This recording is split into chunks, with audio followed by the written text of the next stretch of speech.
vidéo, c'est juste un petit récapitulatif de la vidéo qui avait été postée ce matin.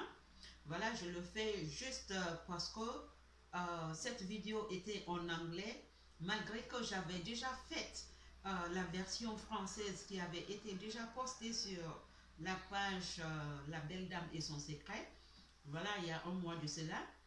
Mais vu que j'ai des messages sur mon inbox venant des personnes qui veulent vraiment savoir de quoi je parlais, voilà, je parlais des jointures noires et les kento.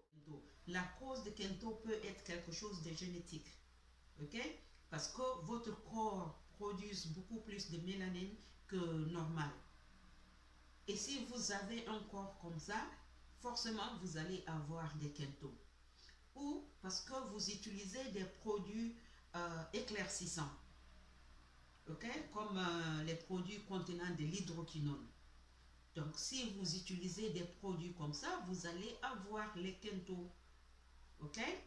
Ou parce que vous avez un problème médical, ok, parce que les conditions médicales aussi peuvent vous donner les kento. Ok, par exemple, si vous êtes diabétique, ou vous utilisez des contraceptifs qui ne vont pas avec votre corps, ça peut vous donner aussi des kento. Ou si vous êtes quelqu'un qui a tout le temps sa main dans l'eau, mais qui n'hydrate pas sa main et qui n'exfolie pas sa main, peut avoir aussi des kento. D'accord? Et voilà les causes de kento. Ok? Donc, quelles sont les personnes ou des nations qui sont exposées au kento? Les nations qui sont exposées aux problèmes de kento sont les Africains, les Hispaniques et les Indiens de l'Amérique.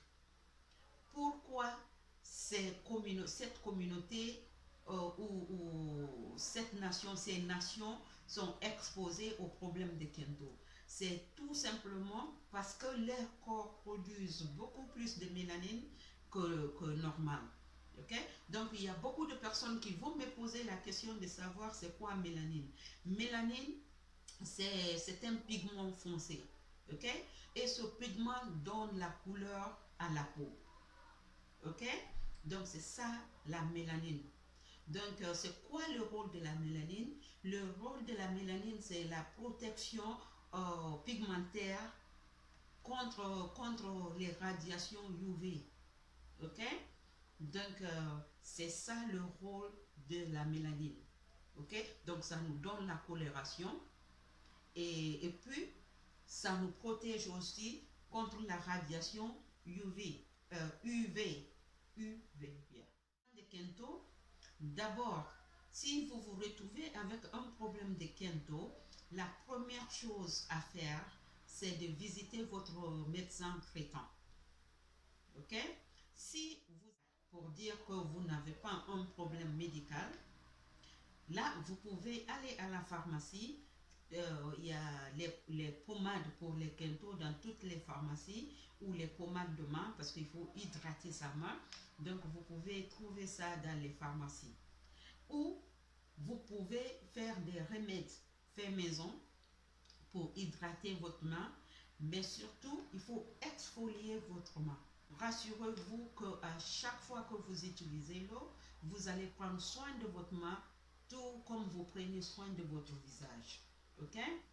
Donc les produits naturels que vous pouvez utiliser pour vous débarrasser de vos problèmes de kento sont par exemple le citron. Vous pouvez utiliser soit le citron vert ou le citron jaune et vous le mettez sur votre main et vous les laissez reposer pendant 30 à 1 heure de temps et vous faites ça régulièrement, au moins 2 ou 3 fois par semaine. Et là, ça peut vous éviter d'avoir les problèmes de kento. Ou vous pouvez utiliser de la vaseline avec la bicarbonate de soude. Vous les mélangez ensemble tout en mettant un peu de citron dans le mélange et vous appliquez ça sur votre main. Ça hydrate, mais aussi ça nettoie la peau. Et ça vous fait aussi débarrasser de la peau morte sur la main. Ok? Donc, vous pouvez aussi utiliser les lotions. Il y a des lotions parce que voilà, il y a des personnes qui ont des quintaux qui sont très sévères. Donc, il faut utiliser des produits aussi qui sont un peu plus sévères pour nettoyer les quintaux. Donc, nettoyez votre main. Voilà la berlame qui se trouve quelque part en France.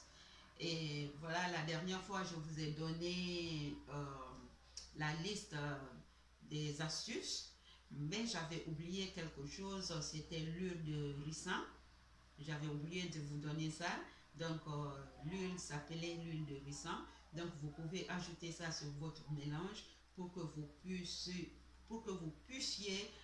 vous débarrasser des peaux mortes qui se trouvent sur votre visage et sur votre main.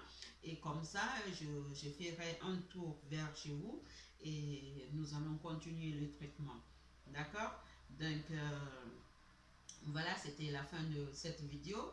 Et si vous êtes nouveau sur la vidéo, sur la chaîne, n'hésitez pas, n'oubliez pas de vous abonner. Si vous êtes déjà abonné, continuez les partages.